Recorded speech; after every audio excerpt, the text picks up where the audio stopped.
Pancasila sebagai dasar negara kita selalu menghadapi tantangan interpretasi dan implementasi di setiap era pemerintahan. Ini mencerminkan pasang surut kehidupan politik bangsa Indonesia. Yang pertama diawali di masa awal kemerdekaan, yakni tahun 1945.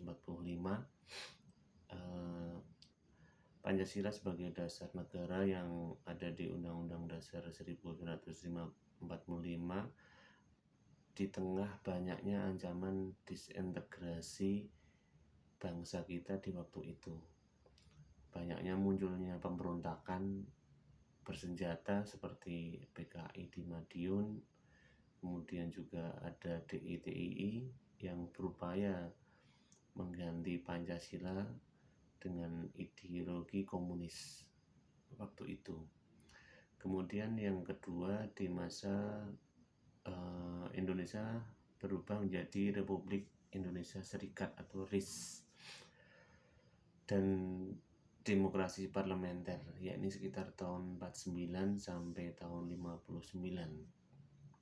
Pancasila tetap diakui di masa itu, namun sistem politik menjadi sangat liberal dan tidak stabil karena sering bergantinya kabinet pemerintahan di masa itu. Kemudian timbullah tantangan di masa ini, ya di masa ini RIS ini ya, perdebatan ideologi yang tajam di dalam konstituen kita waktu itu mengenai dasar negara, yang menunjukkan bahwa Pancasila belum sepenuhnya diterima sebagai asas tunggal oleh semua kelompok politik. Kemudian masa demokrasi terpimpin, yang ketiga ini masa demokrasi terpimpin. Pancasila dijadikan alat pemersatu oleh Soekarno melalui konsep Nasakom waktu itu, yakni sekitar tahun 59 sampai 65. Nasakom singkatan dari Nasionalis Agama Komunis. Jadi Pancasila sebagai cerminan dari tiga paham itu, nasionalis, agama, dan komunis. Banyak penyimpangan juga di waktu itu. Yang paling puncaknya adalah terjadinya tragedi G30S PKI, yang ini diupayakan sebagai penggantian ideologi Pancasila menjadi ideologi komunis.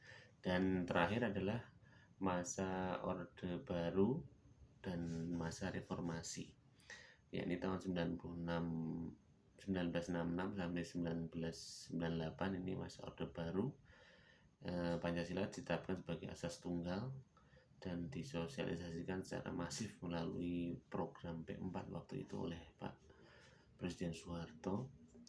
Kemudian sifatnya cenderung bersifat dogmatis dan indoktrinatif, serta digunakan sebagai alat legitimasi kekuasaan otoriter waktu itu, sehingga nilai-nilai demokrasi dan keadilan sosial justru terabaikan.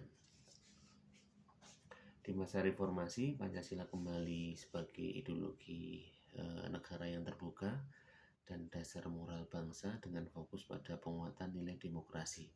Tetapi demokrasi di waktu itu sangat kebablasan, sehingga Pancasila sebagai dasar negara banyak mengalami pasang surut dan tantangan-tantangan. Salah satunya adalah radikalisme, intoleransi yang mengancam persatuan dan kesatuan bangsa Indonesia. Demikian sekilas tentang perjalanan dan aplikasi Pancasila dalam kehidupan kita dalam bernegara dari masa awal kemerdekaan sampai masa sekarang, masa reformasi. Sekian, terima kasih.